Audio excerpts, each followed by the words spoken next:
In this lecture, I'm going to show you how you can fetch a specific record from the database table. In many cases, you want to fetch a specific record from the database table and use it in your PHP project.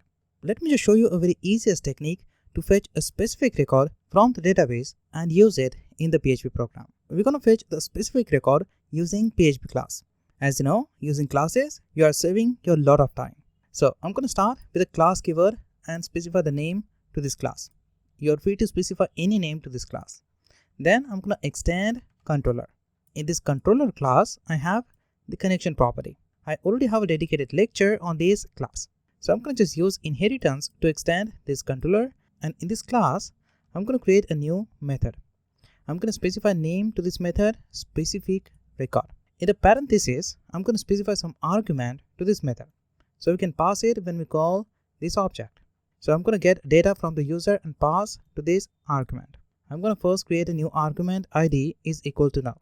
So I'm going to first create a required parameter id, and then I'm going to create a new argument table and specify the default value user. At this time, I have the user table in my database. If you don't have a user table or you have different table in your database, please change this value and specify your database table name here. This is the default value of this argument.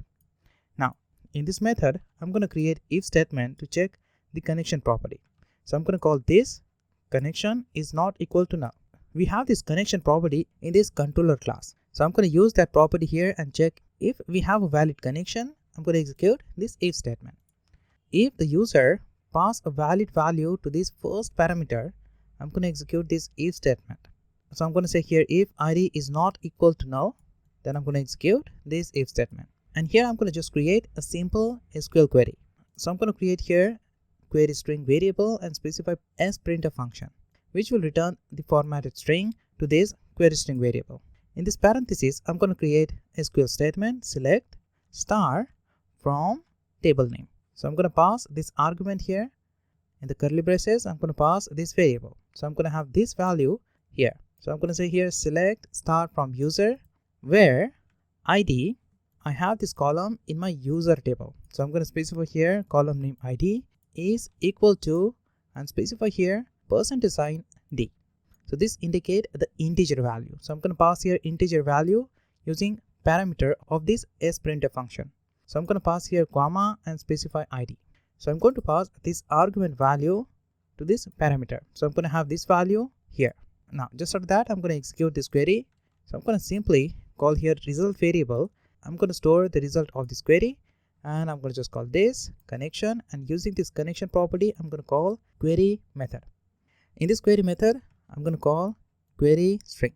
Now once I execute this query, I'm going to just say here if record is equal to MySQLi fetch array, and I'm going to pass this result as a first parameter to this method and specify MySQLi associative array here. So I'm going to have my rows one by one in this variable. In this if statement, if I have records in my database, if I'm able to get the record from the database, this statement will become true, and I'm going to just print this record.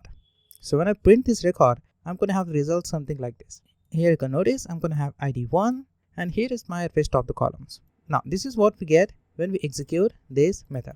Now as you know, to execute this method, you need to just first create an object of this getData class and then call specific record.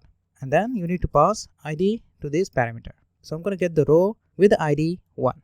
And suppose if you want to change this table, you can specify value to this argument very easily. If you have a table name product, you can easily specify that by specifying parameter to this method. That's super easy. Now I hope you understand how easy it is to get a specific record from the database. If you like short videos like this, make sure to subscribe and like this video. I will see you in the next one.